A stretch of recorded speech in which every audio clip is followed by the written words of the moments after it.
Good evening and welcome to the June 2025 Orange Board of Selectmen's meeting. In the event of an emergency, you would go through that door that Mr. Lenz just came through. And if for some reason that door was not passable, you could go straight down the hallway out the back, which would lead you to the parking lot on the side of the firehouse. Or if you so choose, you could take the stairs behind the wall with the clock on it, through the double doors, and out. We'll put you out in front of the town hall by Orange Center Road. With that said, please rise. I pledge allegiance to the flag of the United States of America and to the republic for which it stands, one nation, under God, indivisible, with liberty and justice for all.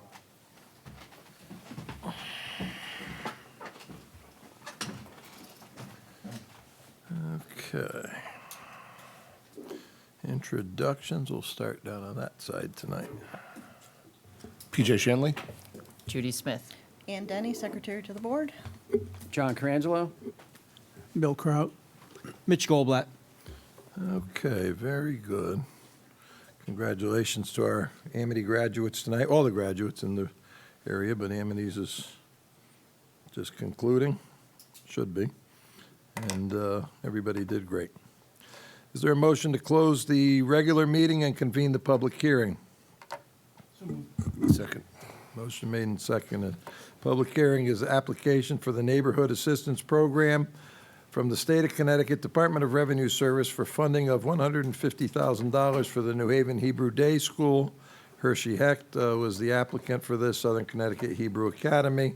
This is a yearly that they do for work and improvements over at their school on Route 34.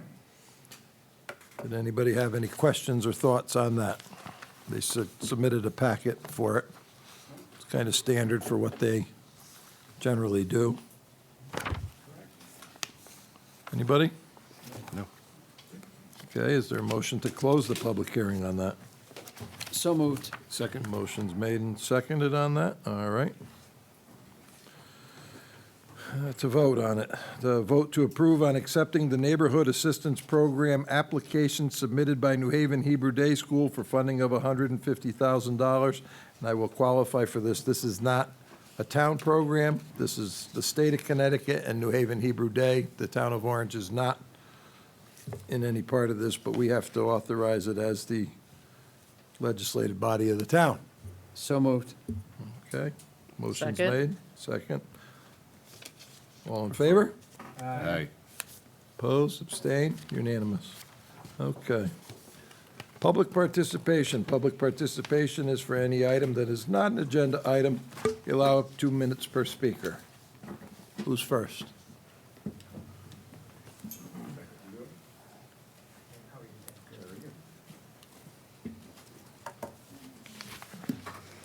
Evening, everybody. My name is Dan Fitzmaurice. I live at 831 College Street. Just wanted to take a moment to recognize that it's June, and that means it's Pride Month. So happy Pride, everybody. Across Connecticut, about 4% of adults identify as LGBTQ. That's lesbian, gay, bisexual, transgender, or queer. And there are over 8,000 same-sex couples, many raising kids. And these are families, neighbors, classmates that contribute every day to the strength of our town. But statewide, 69% of LGBTQ youth report symptoms of anxiety. Half report symptoms of depression. And that tells me something, which is that safety and belonging are not guaranteed. Maybe you're a young person in our Orange Public Schools struggling to find your way. Maybe you're a family unsure if our community sees you. Maybe you're a neighbor who really wants to show support but isn't sure how. So I just want to say tonight that you belong here, and Orange is better because you're here. Pride Month actually began in June 1969, and since then towns and cities across the country of all types have joined in this recognition and celebration. The federal government officially designated Pride Month in 1999, and same-sex marriage was legalized nationally in 2015.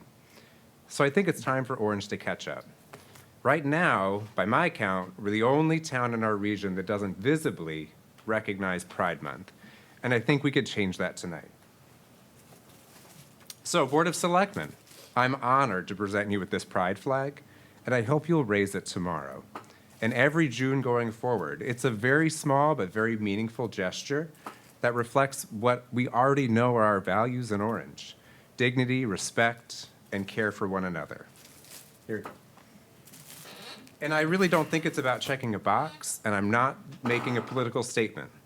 I think this is about people. It's about leading with those values and backing them up with action. I think strong towns like ours, everyone matters and everyone belongs. Wrap it up. That's it. Oh. Thank you so much. You had it timed. I, Don't kill the bell. The bell messenger. thank Who would you. like to speak next? None? Okay. At the table? Okay. We have just a few things here. Already congratulated our graduates that are all happening this week and next. One of our longtime employees passed away, Pat Quigley. I know Mitch would remember her. But she worked down in community services for years and years and years. And Tommy was very involved in a lot of things here in town also. And unfortunately, I think she went to school with my mother. So unfortunately, her time has come. But Pat was a great lady, always very professional and courteous when she worked down there at community service and all. And she really loved her job and took it very seriously. So our thoughts are with the Quigley family. Unfortunate for their loss. Today is the 69th annual Amity High School commencement. I said that. Today we also had a luncheon that celebrated the 95th anniversary of the Garden Club of Orange, which actually was started by Marguerite O'Sullivan, Pat O'Sullivan's grandmother, and a small group of ladies started that club. And she was actually the first president as well of it. So Patrick and I were both at their luncheon today at Racebrook. It was a very nice affair, and congratulations to the Garden Club. For the board, the culvert installation has started on Glenbrook Road and Brookside Drive. They were drilling over there today, so there may be some traffic hang-ups right there at Derby Milford Road and Glenbrook and/or Brookside, just so everybody's know. Ms. Shaw wants to remind everybody that June is Dog License Month. Residents who own dogs can obtain their yearly dog license from the town clerk starting June 1st. So that means you can go in and get it. And the great and never-ending Strawberry Festival that's run by the Orange Congregational Church across the street will be at the fairgrounds this coming Saturday, the 14th. And I believe their rain date is the 15th if they get rained out on. I thought I had heard that when they were here before. But that's an all-day event down there. They work very hard to do that, and it supports their parish over there. Then the Artisan Fest and Vendor Fair is Thursday, June 19th, from 2:30 to 6:30 at the fairgrounds. That's put on by the Orange Economic Development Corporation and now the BOW Chamber of Commerce. Mr. Cohen has expanded the Chamber of Commerce to take in Woodbridge and Bethany, as well as what was founded originally as the Orange Chamber of Commerce. So that's Thursday the 19th at the fairgrounds from 2:30 to 6:30. The Orange Fire Department, you've heard me mention it before, they're celebrating their 100th anniversary this year, and they're running a car show, also at the fairgrounds, on Saturday, June 21st. The car show is open to anybody with an antique or classic car, I believe. There's an entry fee.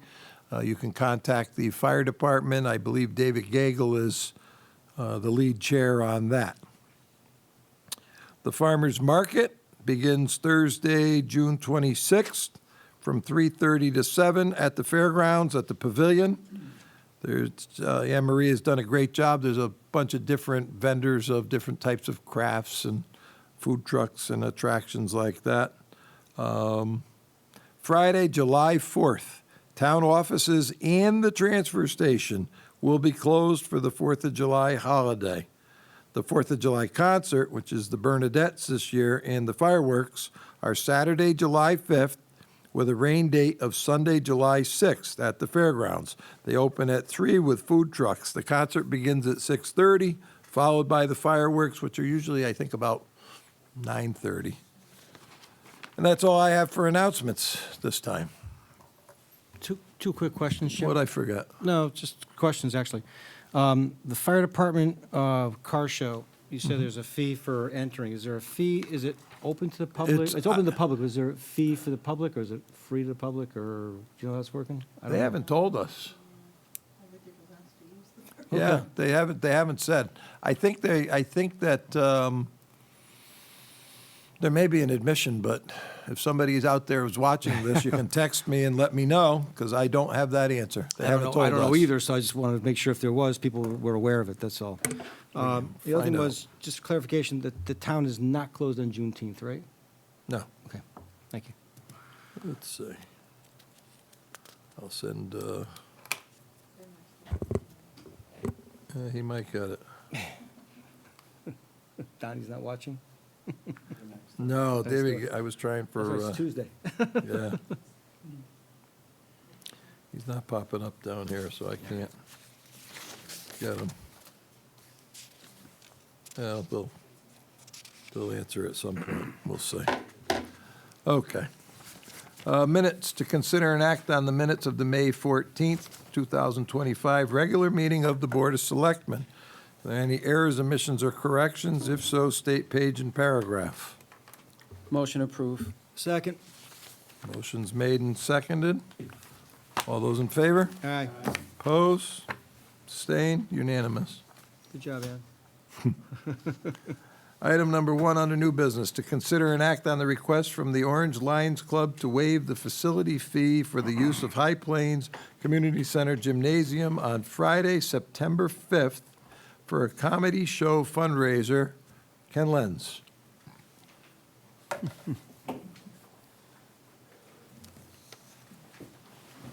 Good evening, Jim and fellow selectmen, or former fellow selectmen. I'm Ken Lenz, a member of the Lions Club of Orange and co-chair, along with Mary Ann Miller, of our comedy night, which we're calling Night of Laughter, on September 5th. We've held this event and for more than 20 years now. And right now, we feel that it is really nice to have a night of laughter and a carefree night, and we have obtained the services of 4 professional stand-up comedians that we know can do a show without excessive vulgarity or off-color commentary, and it'll be available to the public as a fundraiser at the auditorium. Lions, the tickets are now available from all members of the Orange Lions Club, $30 admission fee, and we encourage everyone to attend. What I'm here for in front of the selectmen tonight is to request a waiver of the facility fee for the auditorium so that more of the proceeds can be dedicated to our charitable giving.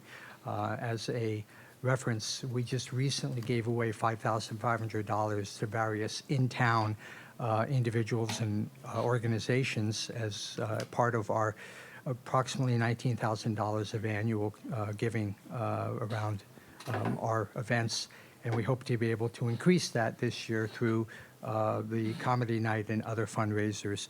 I know that we had a fundraiser today at CHIPS, and that one of the selectmen and the secretary attended this, as well as some of the people in the audience, and we appreciate your patronage for that.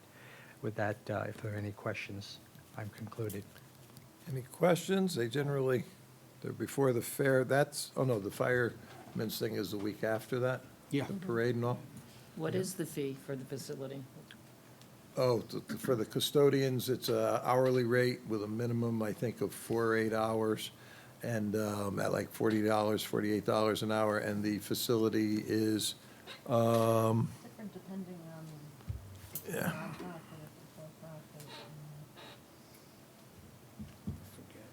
so I think it was 3 something for the gym.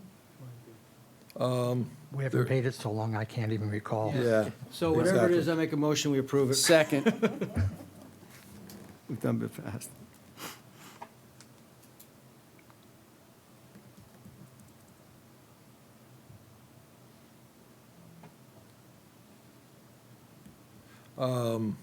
There's no fee for walk-ins, Mitch. Thank Car you. show. Jody just told me that too. Thank you. Yeah. Thank you. That's good for people to know there's no charge. Okay, all in favor? Aye. Opposed? Abstain? Thank you all. You're all set. Thanks, Ken. Ken, I couldn't figure out what it was about you till I realized it. You mowed. You mow. Yeah, I've given up beards for the season. That's it. Okay, to consider and act, we have several bids here submitted by Mr. Britton. The first one is to consider and act on the approval of the bid recommendation for the municipal solid waste dumpster hauling and disposal services from town buildings. Is Bob here? Yeah.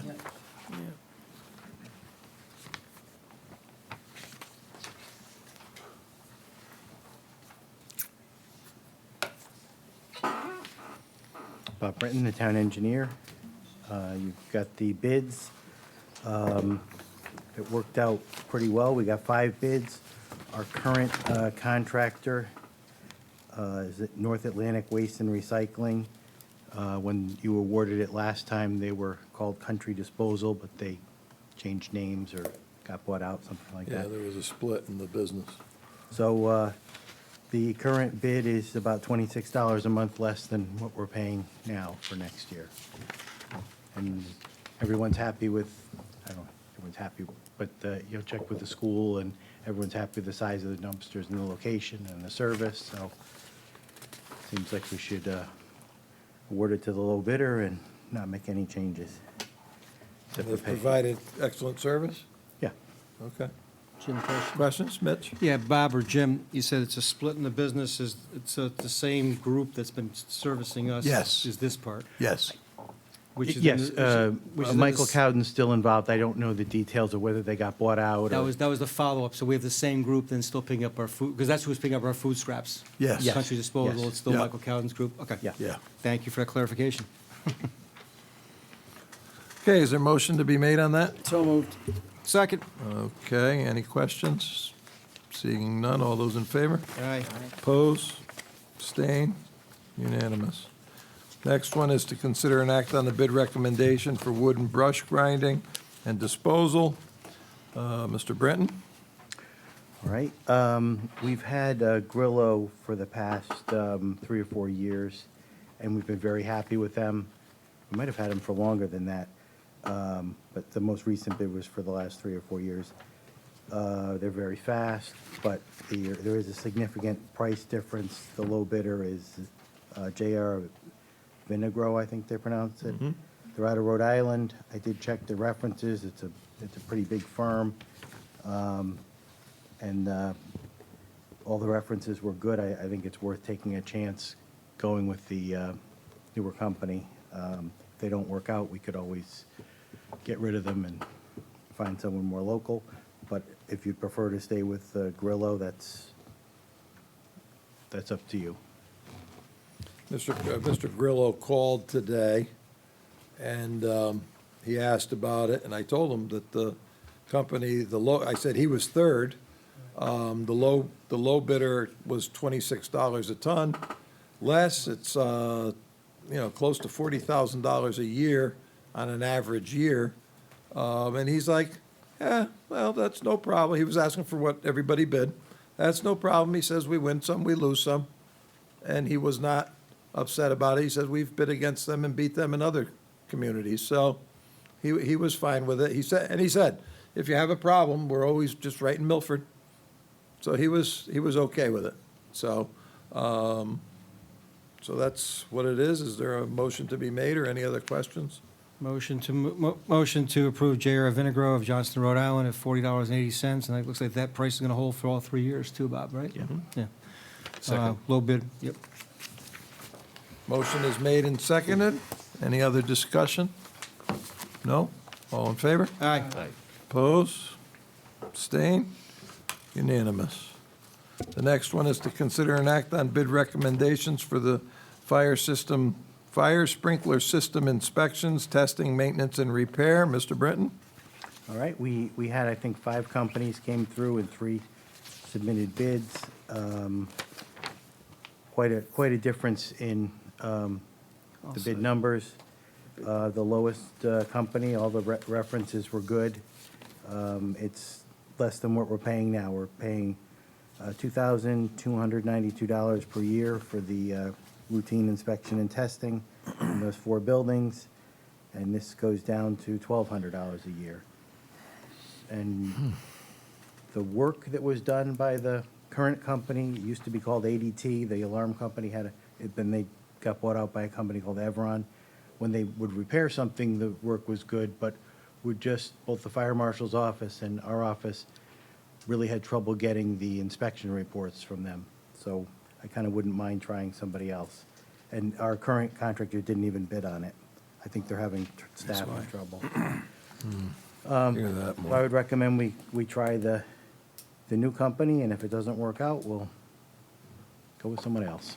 So moved. Okay, motion made and seconded for Facilities Compliance Fire Protection Service. Motion is made and seconded. Any other questions? Seeing none. All those in favor? Aye. Opposed? Abstained? Unanimous. Next one, to consider and act on bid recommendation for Case Memorial Library HVAC inspection, maintenance, and repair. Mr. Britton. Okay, we had a couple of contractors came through. I think there were about 5, but only 2 submitted bids. The low bid is Environmental Engineering, who has been doing this work for probably 15 years or so at least. This is the only bid at today's meeting where they went up. Currently, we're paying $5,740 per year for the service contract, and we go up to $6,300 next year. $500. So it's not a huge increase, but an increase. But they are the low bidders, and we've been happy with their work, so I would recommend we stay with them. Question? Yep. Bob, obviously, environmental engineering's done a good job, and they're also low bidders, so I don't have any problem with that. But just curious, do you know why you had so many others come through and then not bid? Is there anything in particular about the library HVAC that's scaring them off? Or is there something about our system that they don't want to bid on? Well, everybody likes the basement. It's very big, high ceilings, big boiler room. They don't like the attic. There's 2 little 2-foot by 2-foot hatches you have to The go heat up pumps. into and crawl through trusses. Okay. Just curious, I was just surprised they came through and didn't bid after all that, so. Yes, happens every time. I'll make a motion to do the HVAC inspection, maintenance, repair, Case Memorial Library of Environmental Engineering of Milford. Okay, any other discussion? Seeing none, all those in favor? Opposed? Abstained? Unanimous. Thank you. All right, Bob. Item number 6 is to consider an act on the request to approve the contracts for funding of services at Silverbrook Estates. One is their congregate and administrative budgets. Second is a 2-year contract with elderly housing management. Third is a 2-year contract, elderly housing management. And the fourth is a security contract with Orion Protective Services, who we currently also use. Who would like to speak to this? One of you is the lucky winner.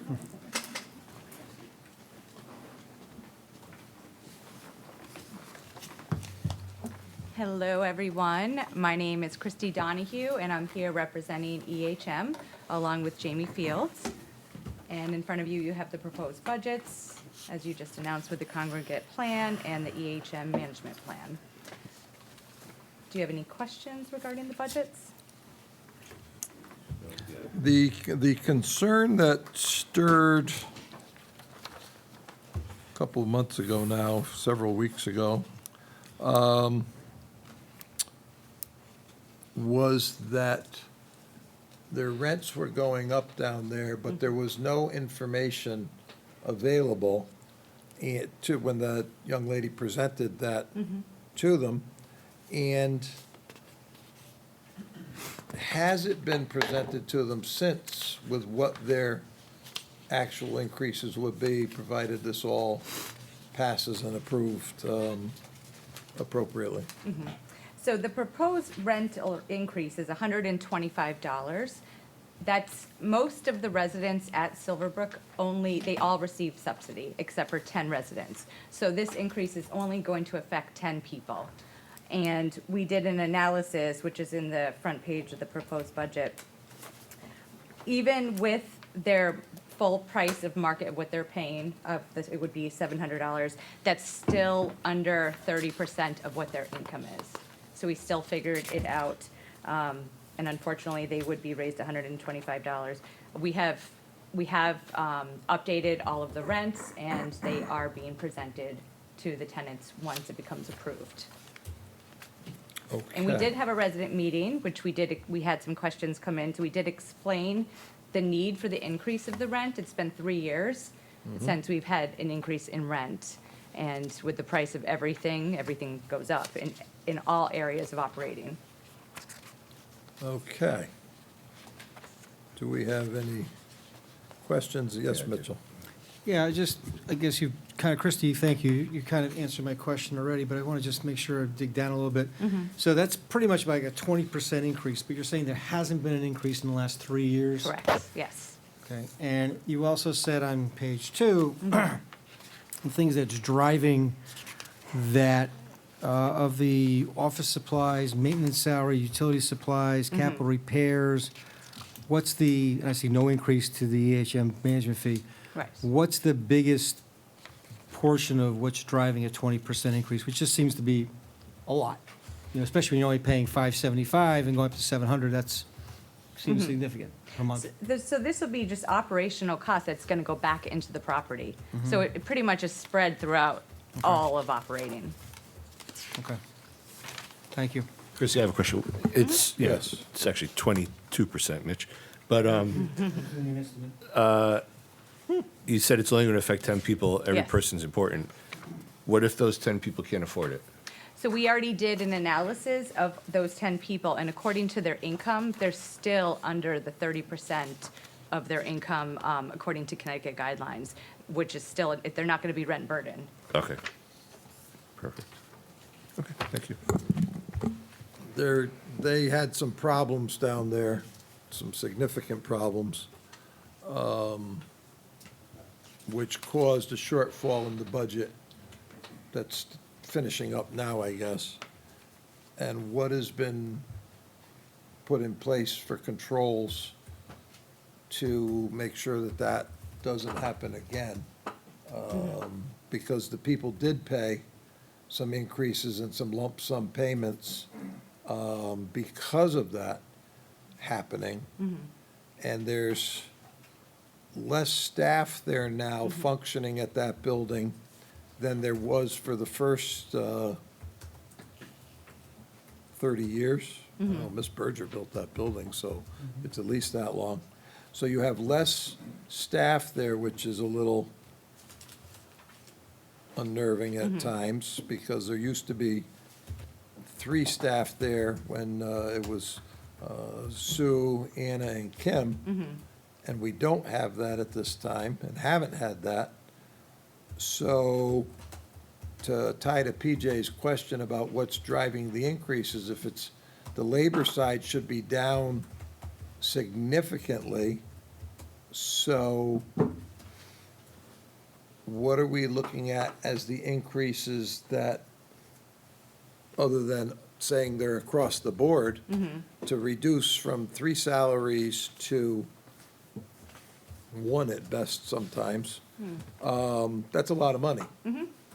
So where are we so short, or such increases that is driving it, that these 10 residents there would be seeing increases? I'm curious. So right now, we do not have a property manager at Silverbrook, and we do not have our maintenance persons. But we have, even though we don't have one, we've provided coverage 5 days a week, well, 7 with security, but 5 days a week for the EHM staff. We always had coverage, filling in interim as the property manager, and as maintenance, we had a maintenance team that would come by. So even though we don't have one assigned that's working at Silverbrook, we're still paying these people for coverage. But with that being said, we do have a property manager who, we wanted to make sure we had the perfect fit for Silverbrook when hiring, so it took a little bit longer. It's hard to find help these days, and we don't want someone to come in. The residents have been through enough with people coming and going and having temporary people in there. So we did identify someone. We've already had our second interview, and she's in the final phases of the background screening, which we do a very intensive background screening to make sure that everything matches according to what we expect and what the residents and what you would expect. So that, hopefully, she would be starting in 2 weeks, if all goes well. We also have identified a maintenance person who's also in his last stages of doing the criminal background and all the screening. So we are on the track of getting in the right direction with staffing, but we have been really filling in and trying to get, it's hard when you have a different person filling in, 2 days and then another 2 days. The residents like to see the same face all the time, so that is our goal. But we did make sure that the property was staffed accordingly. Do we know if the air conditioning system that went down a year ago, April, has ever been repaired and is in a functioning manner should this weather ever break and we need it? Because the residents went all through last year with that in a non-functioning manner, and that's in the common areas, the living room, the cafeteria area, the hallways and all, and I was fed a lot of promises last year, and I won't be fed those promises this year. Do we know that that's up and functioning properly? That is up and functioning properly as of now. I can't guarantee that it's not going to break down, but we have had it fixed and corrected, so it is working correctly. Is that the original AC unit, or do you know if it's been replaced? They have been replaced, but then this happened and nobody knew about it. It was a rather unfortunate situation. Here comes the cavalry now. Here we are. Well, my name's Jamie Fields. I'm the Director of Resident Services. And so I'm here a little bit for the history because I live in West Haven, so I'm really close to the property already. But I've worked for the company for 14 years. And Christy, you've been here? With EHM? Yeah, with EHM Yeah. two or 2.5 three. years. So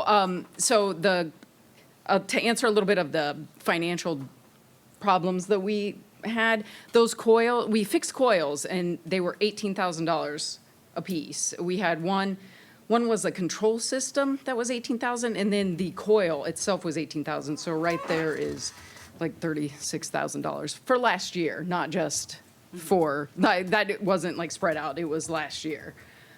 So some of the funds that we now are increasing those residents' rents will go to maintenance as upkeep of the building, to kind of keep track of those things and to kind of regain the stability of the site.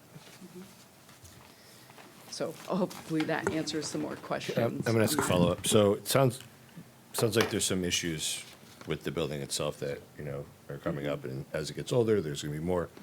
Yes.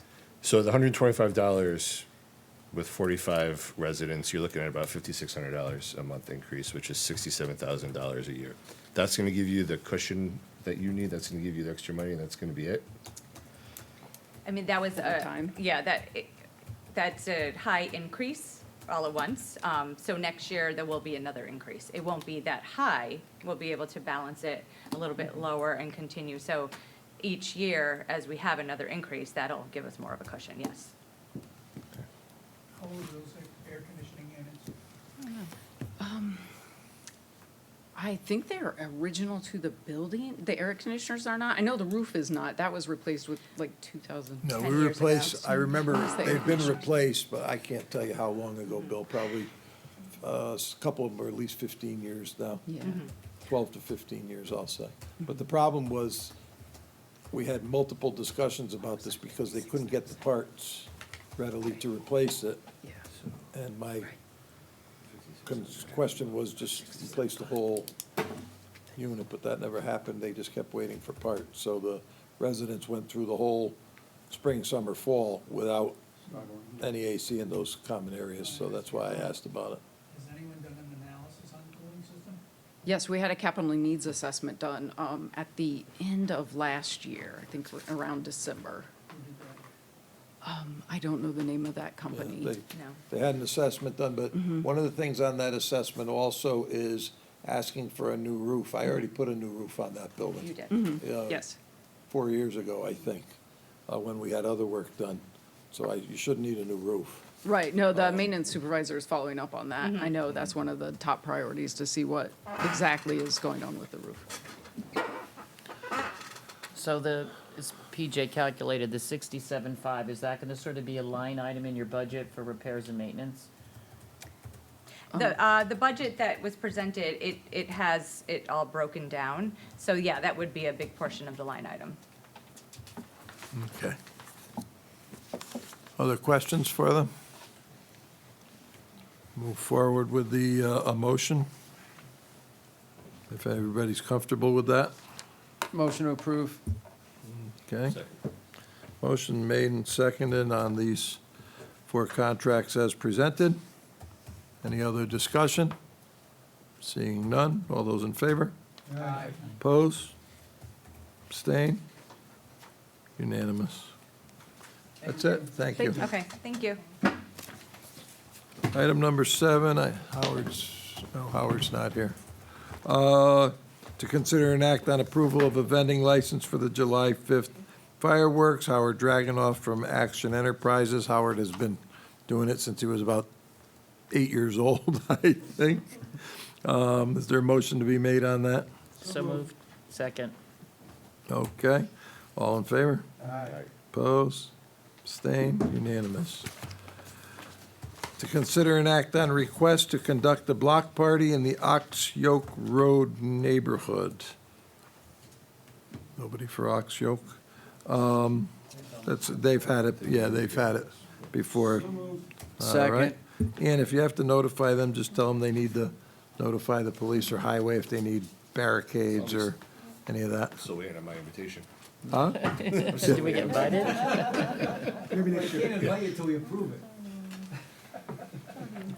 All right, you were given, the next one is, it's presented to you to review, to consider an act on request to approve the updated plan of conservation and development being sent for final review by the Planning and Zoning Commission.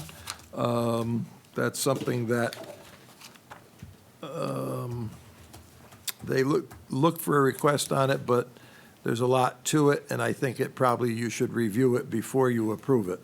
I would suggest that get tabled till next month for a vote, unless everybody feels confident that they're ready to now. Go ahead. Before we table it, there were. Well, you don't have to, that's No, my okay, before suggestion. there's a motion to table, I did have a couple of comments, and I just want to know if we could get those back to the That's, zoning board before we approved it. that's exactly why I think we should wait till next There is month gonna be a to, public hearing. but we can get, Between the time we. if Yep. you submit your questions to Ann, Yep. if you have questions There's on only a it, couple, but fine. that's fine, I can do but it separately. that's, I have a couple in it too. Okay. So this way we can postpone it for vote till next month. No problem. And there is going to be a public hearing, as Ann already said, but this way you can, we can get the answers if there's something that you're not sure of. And it'll give you more time to review it. That's fine. I have just a couple of things. Listen, it's a huge document. It's very well done, but there's a couple of things I had questions on, so I will, I'll put an email to Ann and put everybody else in distribution just so you know what my concerns are. And Okay. they're minor, really. All right, so we'll Thank move you. that to July. Any motion to table? Go ahead. I don't make motions. Motion to table? Yeah, okay. Okay, to July. No, you don't vote on it, don't worry about it. We got it. Okay, it's all set. Number 10 is to consider, that's non-debatable, to consider an act on request to approve tax refunds totaling $8,003.26 to a ton of people. So none of us are on that. So, is there a motion to accept as presented? So moved. Second? Okay. And then we'll move to pension board. Mitchell? Yeah, Pension Board met on May 15th. We had our annual review of the town's defined contribution plan. Scott Bolton from Fiducian was here. Everything seems to be in order. Things are moving well with Voya as the new vendor. Still, it's not new anymore, it's been over a year for the town's defined contribution plan. And then, see, John Cifarelli's here. John, can you come up? I'll put you on the spot. We had to amend the 401A plan with town employees. And John and his office have worked on this going on about, 3 years through the IRS? So if it's possible for John, who serves as an advisor to the pension board, to actually just explain to everyone what that was all about and why we had to expend money on legal counsel and what happened here, John, if you can help. In the move to Voya from Mutual of America, Voya, looking over our documents, our 401 documents, found that there was an error in the restatement of the documents in 2021, I believe. And it stopped us in our tracks until we could get that resolved. We had to employ Ursa attorney from Robinson and Cole, who's our other attorney for bonding, to help us file a self-resolution with the IRS. We filed the paperwork. It took over a year for them to review it. The person that was handling it was okay with it. When it was brought to a supervisor there, they rejected it for more information. We had to spend another 3 months gathering more information from them. We finally got an approval. I think it was in January of this year, and I did get the final letter from the IRS last month, giving us the okay to move forward. But it did hold us up a little time, and it did cost us attorney fees. We did recover about $13,000 from Mutual of America. We went back at them for some of the attorney fees, and we did receive it. We got a final check today, actually, on that. Good. Thanks, John. It was better for you to explain that to me because you've been living it for the last couple of years. And I want to really congratulate you and your office for being so diligent about that and working it through. Thank you. The one thing, it was a good move. As Mitch said, Voya is very professional. They come and meet with the employees here at least 2 times a year. They're available on the phone. They've come to the police department to meet individually with certain officers at different times of the year. And it's worked out really well. It's a change that we're very happy with. Okay. Fred Wolf Park Committee, you had a meeting. We had a meeting. Unfortunately, we didn't have a quorum. BL did come to talk to us about our upcoming meeting, which is June 26th, which will be our workshop, which they will present to us their version of the master plan. Obviously, it's important that everybody show up. We did have quite a few people come and have a good discussion with a lot of the residents. It was the first time that we had probably, 40-plus people show up, other than a workshop. Usually it's maybe 4 people. So the more of the residents that get involved in this project, the better off it's going to be for all of us. So I encourage everybody to show up June 26th at 6:30 at High Plains and voice your opinion. Anything else, PJ? No, this is it. I mean, this is our last workshop, so if you're interested in the project, please tell your neighbors, come out, voice your opinion, look at what they're going to present, and we're getting close to the goal line here, so this is the last opportunity, or coming to the last opportunity for people to come out and speak. Okay. Any questions on either of those things? Just a question, actually, for you, Jim. Yeah. So what then, so you have the third workshop in getting opinions from everyone, a public hearing workshop. What then becomes the process after that for approval? Does that come back to this board for approval and expenditures? Because obviously, it's not going to happen for free. I'm not sure if it goes to, the last one was approved by Park and Rec first, I think, Okay.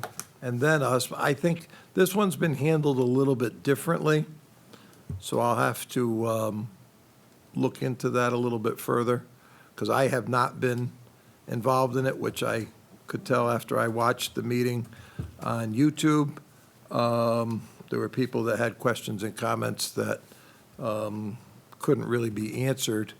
But I had the answers too, but I've not participated in this at all, so I will provide them with some answers for things.